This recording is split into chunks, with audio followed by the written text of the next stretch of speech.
The letter trembled in Wilhelmina Caldwell's hands as the stagecoach rumbled across the rugged Dakota Territory landscape. She was hours away from meeting the man who would become her husband, a man she knew only through a handful of letters and the wedding contract she'd signed in desperation 3 months ago. "Almost to Bismarck, miss," the driver called back. "Be there by sundown." Wilhelmina Willa, to the few who'd ever been close enough to use a familiar name, folded the letter and tucked it into her small carpet bag. Outside the window, the late afternoon sun of May 1879 cast long shadows across the prairie. The endless expanse of grass and sky should have felt freeing after the cramped confines of the Boston factory where she'd spent the last 5 years, but instead it only amplified her sense of vulnerability. The advertisement had been simple enough. "Rancher seeks bride. Must be hardy, willing to work, and of good character." The reply from Mr. Samuel Nolan had come swiftly, his handwriting strong and assured, his words practical. He owned a successful cattle ranch outside Bismarck, North Dakota Territory. He needed a wife. He offered stability, a home, and respectable treatment. Not once had he mentioned love or affection. The stagecoach hit a particularly deep rut, jolting Willa from her thoughts. Across from her, a portly businessman grimaced as he steadied himself. "First time to Bismarck, miss?" he asked, clearly seeking conversation to pass the final miles. "Yes," she replied, smoothing her travel-worn skirt. It was her best dress, saved for this occasion, though the journey had not been kind to the faded blue fabric. "Visiting family?" "No, sir, I'm to be married." The man's eyebrows rose. "A mail-order bride? Well, I wish you luck. Who's the lucky fellow?" "Samuel Nolan." The sudden change in the man's expression sent a chill down Willa's spine. "Nolan, Sam Nolan," the man shifted uncomfortably. "Well, he's got the finest spread in the county, that's certain. Built it all himself after coming back from the war. You know him. Everybody knows Nolan." The man's hesitation spoke volumes. "He keeps to himself mostly. Tough as nails. Had to be, I suppose, given what he's been through." "What do you mean?" Willa asked, her mouth suddenly dry. "War changes a man. Some say it hardened him too much." The businessman seemed to realize he was alarming her and forced a smile. "But he's fair in his dealings, honest to a fault." Willa's stomach twisted as the man looked away, clearly unwilling to say more. The hopeful future she'd imagined began to crumble. What had she done? Signed away her life to a cruel, hard man in a wild place where she knew no one. The stagecoach slowed as they approached Bismarck. The town was larger than Willa had expected, a proper settlement with wooden buildings lining a wide main street. As they rolled to a stop in front of the station, her eyes darted anxiously over the handful of people waiting. "That's him," the businessman said quietly, nodding toward a tall figure standing apart from the others. Samuel Nolan was nothing like she'd imagined. He was tall indeed, broad-shouldered and lean, with dark hair that brushed his collar. But it was his face that caught her attention, tanned and weathered from the elements, with a strong jaw shadowed with stubble. And his eyes piercing blue, watching the stagecoach with an intensity that made her breath catch. He didn't smile, didn't wave. Just stood with feet planted firmly, thumbs hooked in a worn leather belt, waiting. The driver helped her down, and Willa clutched her carpet bag to her chest like a shield as she faced the man who would be her husband by tomorrow. Up close, she could see the small scar that cut through his left eyebrow and the way his right hand rested closer to the pistol at his hip than seemed casual. "Mr. Nolan." Her voice came out steadier than she felt. "Miss Caldwell."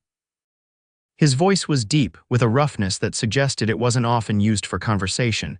His eyes moved over her face, her traveled, disheveled appearance, but revealed nothing of his thoughts. Willa faltered, unsure what to say to this forbidding stranger. "Thank you for meeting me." He gave a short nod and reached for her bag. She handed it over, noting the calluses on his hand, the small scars across his knuckles. A working man's hands, a fighting man's hands. "We'll stay in town tonight," he said. "Wedding's at 9 tomorrow, Pastor Wilson's house." Her heart sank at his businesslike tone. No warmth, no welcome, just arrangements to be made, a contract to fulfill. "I've taken a room for you at the hotel." He nodded toward a 2-story building across the street. "We'll leave for the ranch after the ceremony. How far is your ranch?" she asked, scrambling for anything to fill the awkward silence as they crossed the street. 20 miles. Be there by afternoon." The hotel lobby was modestly furnished but clean. Samuel spoke briefly to the clerk, who handed over a key with a curious glance at Willa. She felt her cheeks warm, knowing what the man must think of their arrangement. "I'll collect you for supper at 6, Samuel said, handing her the key. "Rooms upstairs, second door." Before she could respond, he turned and walked out, leaving her standing alone in the unfamiliar lobby. The room was small but tidy, with a narrow bed, washstand, and a window overlooking the main street. Willa set down her bag and sank onto the bed, finally allowing the tears she'd been holding back to fall. What had she expected? Romance, kindness from a stranger who'd bought himself a wife. She'd fled Boston and the unwanted attentions of the factory foreman, choosing this unknown future over certain ruin. Looking at the bare walls of the hotel room, she wondered if she'd made a terrible mistake. At 6 o'clock precisely, a knock came at her door. Samuel stood in the hallway, his tall frame seeming too large for the narrow space. He'd changed his shirt and smoothed his hair, she noticed, but his expression remained unreadable. "Ready?" he asked. The restaurant was busy, filled with the sounds of conversation and clinking silverware. Samuel led her to a corner table, pulling out her chair with unexpected courtesy. He ordered for both of them without asking her preference, and they sat in uncomfortable silence until the food arrived. "The journey was comfortable?" he finally asked, cutting into his steak. "Yes, thank you." Willa toyed with her food, her appetite diminished by nervousness. "Mr. Nolan, Sam," he corrected, not looking up. "Sam," she repeated. "I think perhaps we should discuss expectations." His eyes lifted to meet hers, and for a moment she glimpsed something like surprise in them. "What do you want to know? What will be expected of me as your wife?" Her voice dropped to nearly a whisper on the last word. Sam set down his fork and studied her face. "You'll keep the house, cook, help with the garden and chickens when needed." He paused. "I don't expect what you're not willing to give." The implication was clear, and Willa felt her face flame. "I understand my marital duties," she said stiffly. Something flashed in his eyes. Was it amusement? "Good, then we understand each other." The rest of the meal passed in stilted conversation about the ranch, the weather, and the town. Not once did he ask about her past, her family, or why she had agreed to become a mail-order bride. Not once did he offer anything personal about himself beyond practical information about his property. When he escorted her back to her room, he stopped at the door. 9 o'clock, he reminded her. "I'll send someone to bring you to the pastor's house." "Yes," she said, fingers clutching her key. "Good night, Mr. Sam." He nodded, hesitated as if he might say something more, then turned and walked away. Alone again, Willa sank onto the bed. The man she was to marry was exactly what she had feared: cold, taciturn, and forbidding. The businessman's words echoed in her mind. Tough as nails, war changed him. Hardened him too much. She laid out her wedding dress, her only other dress, really, a simple gray garment that had once belonged to her mother. Tomorrow she would become Mrs. Samuel Nolan, wife to a stranger with hard eyes and scarred hands. A man who might be cruel, who had never once smiled at her or shown the slightest warmth. Sleep eluded her for hours as she listened to the unfamiliar sounds of the frontier town and wondered what the future held. Morning came too quickly. Willa dressed with trembling hands, pinned her hair as neatly as she could, and waited. At 9:15, a knock came at her door. A young boy, perhaps 12, stood in the hallway. "Mr. Nolan sent me to fetch you, madam," he said, eyes wide with curiosity. "I'm to take you to Pastor Wilson's." The pastor's house was a modest dwelling a few blocks from the hotel. As the boy led her up the path, Willa's heart hammered in her chest. This was it. No turning back. Samuel waited on the porch, dressed in what was clearly his best shirt and jacket, his dark hair slicked back. Beside him stood an older couple, the pastor and his wife, Willa presumed. "Miss Caldwell," the pastor greeted her warmly. "Welcome. I'm Pastor Wilson, and this is my wife, Martha." Martha Wilson embraced her, the first kind touch Willa had received since leaving Boston. "You look lovely, dear," the woman said, though they both knew it was a kindness rather than truth. Inside, the simple ceremony proceeded with brisk efficiency. Willa repeated her vows in a voice that sounded distant to her own ears. When Samuel slipped a plain gold band onto her finger, his mother's, Pastor Wilson explained his touch was unexpectedly gentle, his calloused fingers warm against her skin. "You may kiss your bride," Pastor Wilson pronounced. Samuel hesitated, then leaned down to press his lips briefly, chastely against hers. His clean-shaven cheek brushed hers, and she caught the scent of soap and something distinctly male. It was over in an instant, leaving her oddly flustered. After signing the marriage certificate and accepting the congratulations of the Wilsons, they stepped back into the late morning sunshine as husband and wife. "I've got the wagon ready," Samuel, her husband, said. "Need to collect your things from the hotel?" "Just my bag," Willa replied. As they walked back to the hotel, Samuel's hand hovered near her elbow but never quite touched her. The few townspeople they passed nodded in greeting, some with open curiosity. "News travels fast," Samuel muttered, the first unplanned comment he'd made. At the hotel, he waited in the lobby while she retrieved her carpet bag. When she returned, he took it from her without a word and led her to where a wagon stood waiting, already loaded with supplies. "It's a long ride," he said, helping her up onto the wooden seat. "You hungry?" She shook her head, too nervous to contemplate food. The journey out of town was painfully quiet. Willa watched Bismarck recede behind them as the wagon rolled across the prairie. Ahead stretched nothing but grass and sky. She felt impossibly small, impossibly alone, despite the solid presence of the man beside her. "You're quiet," Samuel observed after nearly an hour of silence. "I don't know what to say," she admitted. He glanced at her, then back to the trail. "You can ask questions if you have them." Willa gathered her courage. "The man on the stagecoach, he seemed to know you," he said.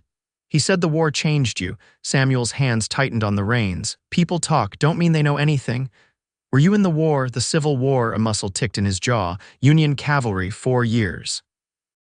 Willa absorbed this. He would have been young then, perhaps just 20 when it began. "Is that where?" She gestured vaguely to the scar on his face. "Got that at Gettysburg." His tone discouraged further questions. They rode in silence again until Samuel pulled the wagon to a stop beside a small creek. "Horses need water," he explained, climbing down. "Stretch your legs if you want." Willa gratefully accepted his help down from the wagon, her muscles stiff from the jolting ride. The spring day was pleasant, the sun warm without being oppressive. She walked a few paces, then turned to find Samuel watching her. "What?" she asked self-consciously. "Nothing." He looked away, busying himself with the horses. After a moment he added, "Just thinking you're smaller than I expected." She bristled. "I'm stronger than I look. I worked in a textile factory for 5 years, 12 hours a day, 6 days a week." Something that might have been approval flickered across his face. "Good, ranch life isn't easy." "I never expected it would be." Willa folded her arms, feeling a spark of defiance. "I'm not afraid of hard work, Mr. Nolan." "Sam," he corrected again. "You're my wife now, it's Sam." The word wife in his deep voice sent an unexpected shiver through her. He must have noticed, because his gaze sharpened, studying her face with an intensity that made her look away. "We should continue," he said after a moment, offering his hand to help her back into the wagon. As the journey resumed, Willa found her courage to ask more questions. "Tell me about the ranch." Samuel seemed relieved to discuss something practical. 320 acres, good grazing land. Built the house myself after I claimed the land through the Homestead Act. Got about 60 head of cattle now, some horses, chicken coop, kitchen garden." "And you manage all this alone?" "Got 2 hands that help with the cattle, brothers Wade and Jed Parker. Good men, they've got a cabin on the property." He paused. "And now I've got you." There was something in his tone that Willa couldn't interpret, not quite satisfaction, not quite uncertainty. "Yes," she said softly, "now you have me." The land began to change as they traveled, the flat prairie giving way to gently rolling hills. In the early afternoon, Samuel pointed ahead to where a cluster of buildings was visible in the distance. "That's it," he said. "Nolan Ranch." As they drew closer, Willa could make out a modest but well-built house, a large barn, corrals, and several outbuildings. It was larger than she'd expected, and clearly the result of years of hard work. A curl of smoke rose from the house's chimney, and 2 dogs ran out to greet the wagon, barking enthusiastically. "Down, Rex." "Quiet, Scout," Samuel commanded, and the dogs immediately obeyed, though they continued to wag their tails in excitement. A young man emerged from the barn as they pulled up to the house. "Mr. Nolan, didn't expect you back so early. Wade, Samuel acknowledged with a nod. Everything all right? Yes, sir, just fixing that stall door like you asked. The young man's curious eyes moved to Willa. This is Mrs. Nolan, Samuel said, and Willa felt a jolt at hearing herself referred to that way for the first time. My wife, Wade's eyes widened. Your wife, I didn't know you were, he caught himself and touched his hat. Pleased to meet you, madam, Samuel helped Willa down from the wagon. Wade Parker. He and his brother work the ranch with me. It's nice to meet you, Mr. Parker, Willa said politely, though she felt self-conscious under the young man's surprised stare. Wade, fetch Jed and unload these supplies, Samuel instructed. I'm going to show Mrs. Nolan the house. The house was simple but solid, with a main room that served as both parlor and dining area, a kitchen, and 2 bedrooms. The furniture was plain but well made, some of it clearly crafted by Samuel himself. It was clean but Spartan, lacking any feminine touches. It's not fancy, Samuel said, watching her reaction closely, but it's sound, no leaks, even in the worst storms. It's very nice, Willa said, and meant it. After years in a cramped boarding house, the space seemed luxurious. You built all this, most of it, had help with the barn raising. He hesitated. Your bedroom is through there, Willa's heart skipped. My bedroom, Samuel's expression remained unreadable. Thought you might want your own space, at first. The implication of his words that she would eventually share his bed sent heat rising to her face. But she also felt a surprising rush of gratitude for his consideration. Thank you, she said softly. He nodded brusquely. I'll bring in your bag. At the door, he paused. There's water heating on the stove if you want to wash up. Supper's usually at 6. Left alone, Willa explored her new home. The smaller bedroom held a narrow bed with a quilt in simple blues and browns, a chest of drawers, and a small mirror. The larger bedroom, Samuel's, was visible through a half-open door. She glimpsed a larger bed and a trunk at its foot before turning away. Feeling like an intruder in the kitchen, she found basic provisions: flour, sugar, coffee, and dried goods. The cast iron stove was still warm, and as promised, a kettle of water was heating. She found a basin and cloth and gratefully washed away the dust of travel. By the time Samuel returned with her bag, Willa had explored every corner of the house and was standing at the window, watching the activity in the yard. Wade and another young man, presumably Jed, were unloading the wagon while Samuel spoke to them, his tall figure commanding even from a distance. Everything satisfactory? He asked from the doorway. Willa turned. Yes, very much so, thank you. He set her bag on the table. Good. He seemed about to leave, then hesitated. You cook? Yes, of course. Kitchen's yours then. Whatever you need, make a list. I go into town every 2 weeks. Willa nodded, uncertain whether to feel pleased at being given domain over the kitchen or annoyed at the assumption that she would immediately take over that duty. But wasn't that what she had agreed to? What she had expected? I'll prepare supper, she said. Samuel nodded. I'll be in the barn if you need anything. He paused at the door. The men usually eat with me. That all right with you? Of course. Left alone again, Willa unpacked her meager belongings, changed into her everyday dress, and explored the kitchen more thoroughly. She found salt pork, potatoes, and some dried beans, along with a small cache of early spring onions. It would do for a simple meal. As she worked, she could see the ranch through the window. It was a hive of activity, Samuel and the Parker brothers moving between the barn and corrals, the dogs following at their heels. It was a world utterly foreign to her, yet she felt a strange sense of rightness being there.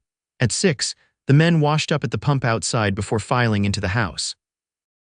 Samuel introduced Jed Parker, who was as fair as his brother was dark, but shared the same open, friendly countenance.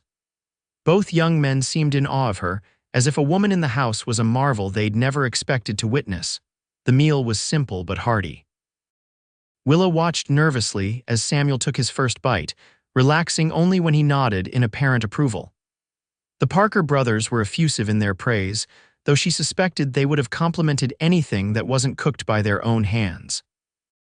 Conversation was minimal and practical talk of cattle, fences that needed mending, a mare about to foal. Willa listened, trying to absorb the rhythm of ranch life, the relationships between these men who worked together. After the meal, the Parker brothers thanked her and departed for their cabin, leaving Willa alone with her husband for the first time since their arrival. She busied herself clearing the table, acutely aware of Samuel's presence as he lit his pipe by the fireplace. "You don't have to do that now," he said, watching her gather plates. "Must be tired from traveling." "I don't mind," she replied. The familiar task gave her hands something to do, a reason not to look at him. It's good to have something useful to do. He smoked in silence for a few minutes, then said, "I'm not what you expected." Willa nearly dropped the plate she was washing. "I don't know what you mean. You're afraid of me." She turned to face him, her hands dripping water onto her apron. "I hardly know you. That's not an answer." His blue eyes were intent, searching her face. "Are you afraid of me, Wilhelmina?" The use of her full name startled her. "How did you— It was on the marriage certificate." His expression softened slightly. "Do you prefer Wilhelmina?" "No, I've always been called Willa."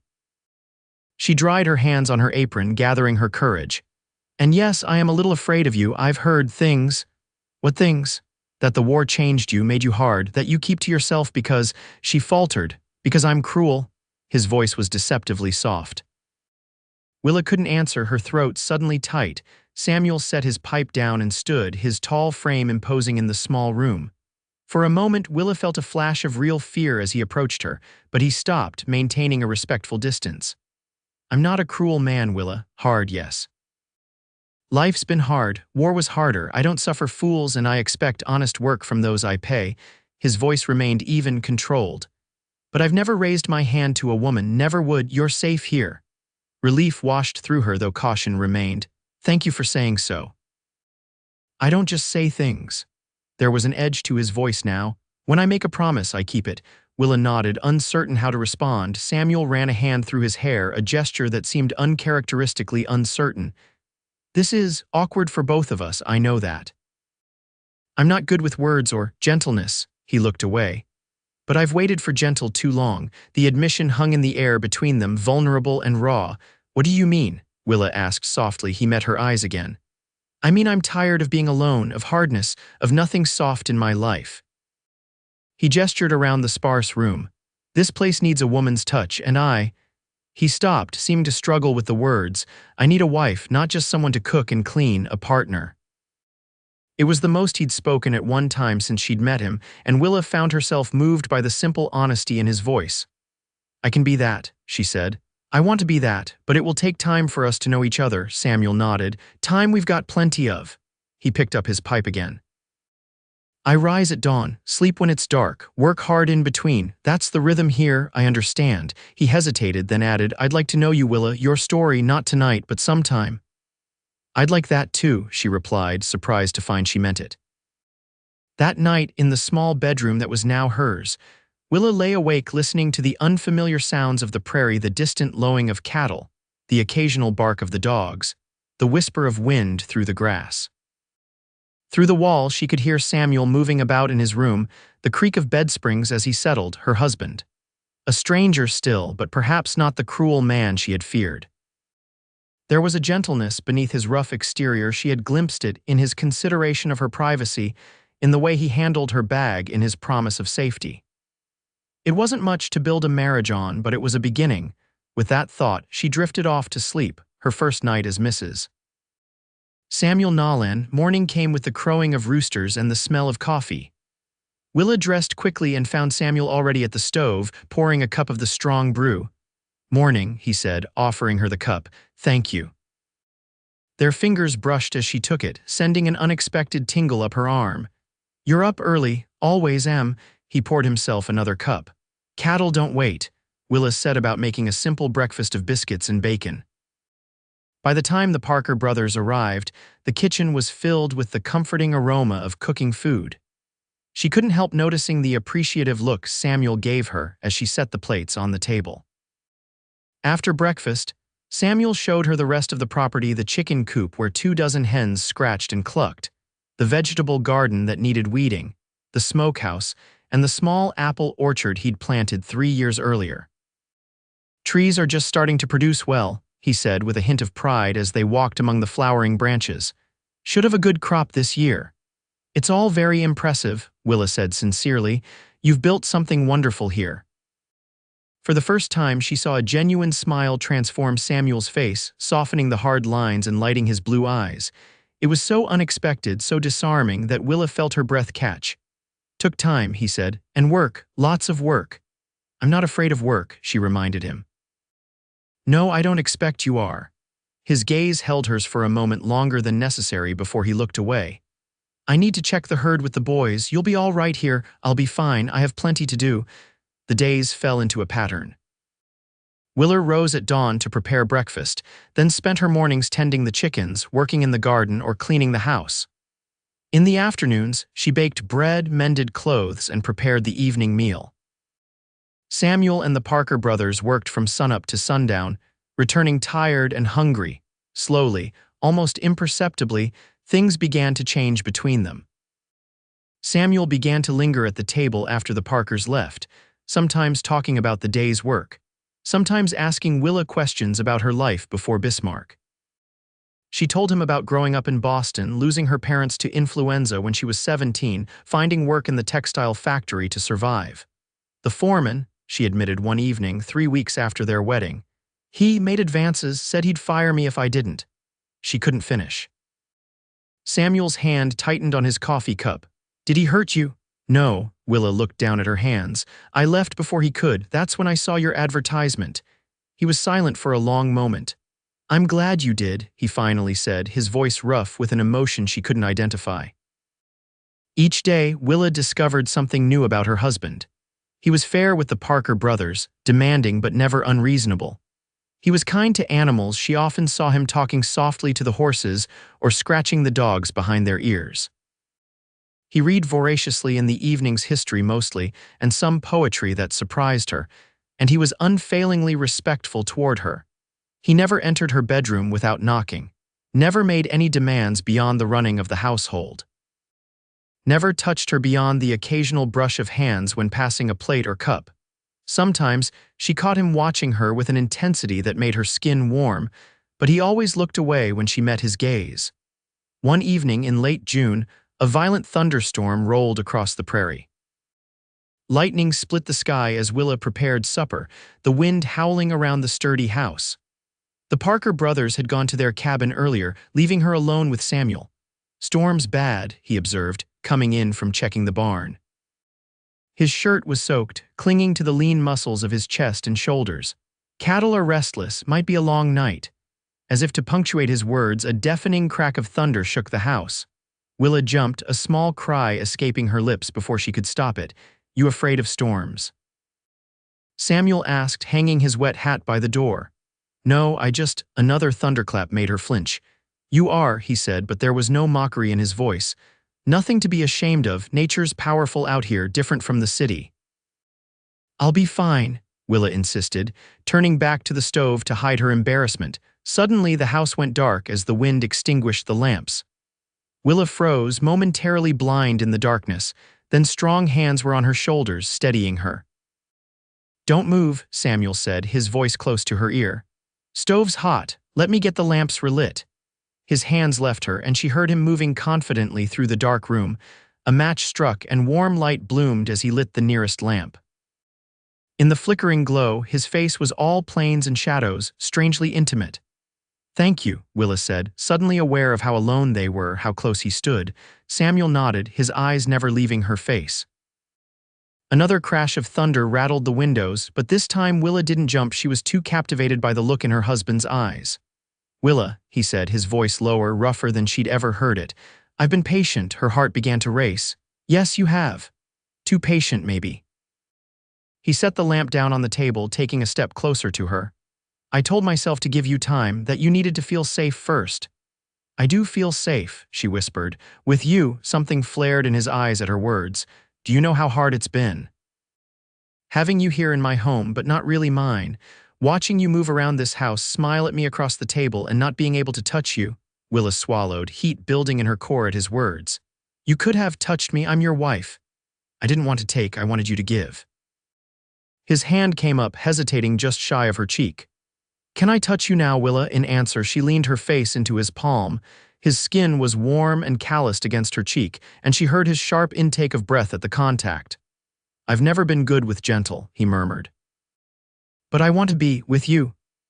Outside, the storm raged on, but inside the small house, a different kind of tempest was brewing. Samuel's thumb traced her lower lip, his eyes darkening as she trembled at his touch. "Are you still afraid of me?" he asked. Willa shook her head. "No, not anymore." Slowly, giving her every chance to pull away, he lowered his mouth to hers. The kiss was tentative at first, almost chaste. Then Willa's hands moved to his chest, feeling the solid warmth of him through his damp shirt, and something broke loose in Samuel. His arms encircled her, pulling her against him as the kiss deepened, became hungry, urgent. When they finally parted, both breathing heavily, Samuel rested his forehead against hers. "I want you in my bed tonight," he said roughly. "As my wife, but only if you want it too." In answer, Willa took his hand and led him toward his bedroom, their bedroom now. As the storm lashed the prairie outside, they discovered each other with wondering hands and eager lips, learning the language of each other's bodies. Samuel's hardness gave way to tenderness, his restraint to passion, as Willa blossomed under his touch, finding confidence in her own desires. Afterward, lying in the circle of his arms, listening to his heartbeat slow beneath her ear, Willa felt a sense of rightness, of completion. "I never thought it would be like this," Samuel murmured into her hair. "When I sent for a bride, I hoped for competence, maybe companionship eventually. I never expected." "What?" Willa prompted when he trailed off. "Happiness," he said simply. "I never expected to be happy again." The confession broke something open in Willa's heart. "I'm happy too," she whispered. "I was so afraid you'd be cruel that I'd traded one bad situation for another, but you've been nothing but kind to me." Samuel's arms tightened around her. "I spent too many years being hard, Willa. Surviving the war, building this place, fighting the elements and sometimes men. But the first moment I saw you step down from that stagecoach, looking so small and brave and beautiful, I knew I couldn't be that man with you. The man on the stagecoach, he warned me about you." Samuel's laugh rumbled through his chest. "Probably old Peterson. He's scared of his own shadow, thinks I'm some kind of wild man because I don't gossip with him at the general store." Willa smiled against his skin. "You're not nearly as frightening as you think you are, Samuel Nolan." "No." "Well, don't tell the Parker boys. I need them to think I'm fearsome." She lifted her head to look at him, struck by the transformation in his face. Relaxed in the aftermath of their lovemaking, with his hair tousled and a half-smile playing on his lips, he looked younger, almost boyish. "I love you," she said, the words spilling out before she could consider them. Immediately, she tensed, afraid she'd spoken too soon, revealed too much. Samuel stilled beneath her, his eyes searching her face. Then, slowly, the most beautiful smile she'd ever seen spread across his features. "Say it again," he whispered. "I love you, Sam." He rolled them over, cradling her face between his hands. "And I love you, Willa Nolan. Have since the moment you stood up to me in the kitchen that first night, all 5 feet of you facing me down without flinching." He kissed her gently. "You made me remember what it was to feel something besides duty and determination." The storm gradually subsided, but they remained entwined, talking softly of dreams and plans, of the past and future, forging the bonds of their marriage in the quiet intimacy of shared confidences. The following morning, Willa awoke to find Samuel watching her, his blue eyes soft with an emotion that made her heart swell. "Morning, wife," he said, his voice still rough with sleep. "Morning, husband." The word felt right on her lips now, filled with meaning and promise. From that day forward, they truly became partners. Samuel taught Willa to ride, to shoot, to understand the rhythms of ranch life. She brought warmth and beauty to their home, planting flowers beside the vegetables, hanging curtains in the windows, filling the rooms with the scents of baking and the sounds of her humming as she worked. In late summer, Willa discovered she was with child. When she told Samuel, his face transformed with a joy so pure it brought tears to her eyes. "A baby," he whispered, his hand gentle on her still flat stomach. "Our baby." The news spread quickly. The Parker brothers were delighted, appointing themselves honorary uncles on the spot. Pastor and Martha Wilson made the journey from town to offer their congratulations, bringing gifts and staying for supper. "I never thought I'd see the day," Martha confided to Willa as they washed dishes together. "Samuel Nolan, settled with a wife and child on the way. When you first arrived, I'll admit I had my doubts. He seemed so stern, so closed off." "He was," Willa acknowledged. "But not anymore, not with me. Through the window, she could see Samuel on the porch with Pastor Wilson, laughing at something the older man had said. The sight warmed her heart how far they had come in just a few months. The year turned, summer giving way to autumn, autumn to winter. The prairie disappeared beneath a blanket of snow, the days grew short, and the house became their haven against the biting cold. Samuel was never far from Willa's side now, protective as her pregnancy advanced. In the evenings, he would read aloud while she sewed tiny garments, his deep voice bringing to life tales of faraway places and times. "What shall we name the baby?" Willa asked one night as they lay in bed, Samuel's hand resting on her rounded belly. "If it's a boy, I thought maybe after your father," he suggested. Tears pricked Willa's eyes at his thoughtfulness. James Nolan, it's a good, strong name." "And if it's a girl," Willa considered. "What was your mother's name?" "Elizabeth," Samuel said softly, but everyone called her Libby. "Elizabeth for a girl then, we could call her Libby too," he kissed her forehead. "Thank you." Spring was just beginning to stir the earth when Willa went into labor. The snow was melting, revealing patches of muddy ground, and the first green shoots were appearing in the garden. Samuel sent Jed Parker racing to town for the doctor, while Wade boiled water and gathered clean linens. The labor was long and difficult. Samuel refused to leave her side, holding her hand through each contraction, wiping her brow with cool cloths, murmuring encouragement in her ear. "You're the strongest woman I know, Willa Nolan," he told her as she struggled. "You can do this. We'll meet our baby soon." The doctor arrived just in time.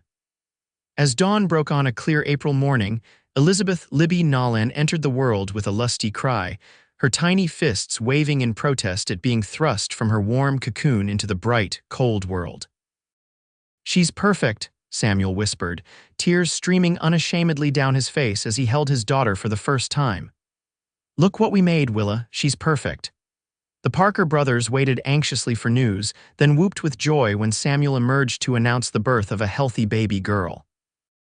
They rode into town to spread the word, returning with congratulations and gifts from the townsfolk who had come to know and respect the Nolans. Life settled into a new rhythm with Libby at its center. The ranch prospered as Samuel, with Willa's encouragement, expanded their operation, adding sheep and more cattle. They hired additional hands, built a larger barn, and even opened a small trading post on their property to serve the growing number of homesteaders in the area. 2 years after Libby's birth, James Nolan joined the family, followed by another daughter, Sarah, the following year. The house expanded along with their family, Samuel adding rooms with the help of the Parker brothers and other neighbors. On their 5th wedding anniversary, Samuel surprised Willa with a trip back to Bismarck. They stayed at the same hotel where she had spent her first night in Dakota Territory, though this time they shared a room as husband and wife. "Do you remember how afraid you were?" Samuel asked as they walked arm in arm along the main street, now lined with more businesses and homes than Willa recalled. "Yes," she admitted. "I was terrified you'd be cruel, that I'd made a terrible mistake." Samuel stopped, turning to face her. "And now?" Willa reached up to touch his beloved face, tracing the scar through his eyebrow that she now knew every story behind. "Now I know it was the best decision I ever made." He pulled her close, uncaring of the curious glances from passers-by. "When I put that advertisement in the paper, I thought I was looking for a housekeeper who wouldn't mind being called a wife. I never dreamed I'd find my heart. And I never dreamed the stern cowboy who met my stage coach would become the center of my world," Willa replied, rising on tiptoe to kiss him. That night in their hotel room, their lovemaking was as passionate as it had been during that first storm-racked night, yet deepened by years of knowing each other's bodies, each other's hearts. "I've never regretted it, you know," Samuel said afterward as they lay entwined, "sending for you. Even if you turned out to be nothing like I expected." Willa smiled against his chest. "And what did you expect? Someone practical, sturdy, capable?" He threaded his fingers through her hair. "I never expected someone who would challenge me, who would see past the hardness to the man underneath. Who would teach me how to be gentle again. And I never expected to fall in love with a man who seemed so forbidding at first glance," Willa said. "A man who could make me feel safer than I've ever felt, yet who still makes my heart race with a single look." They returned to the ranch the next day to find everything in order. The Parker brothers, now partners in the ranch, had managed admirably in their absence. Libby, James, and Sarah ran to meet them, full of stories and drawings and discoveries made while their parents were away. That evening, with the children finally asleep and the house quiet, Willa joined Samuel on the porch.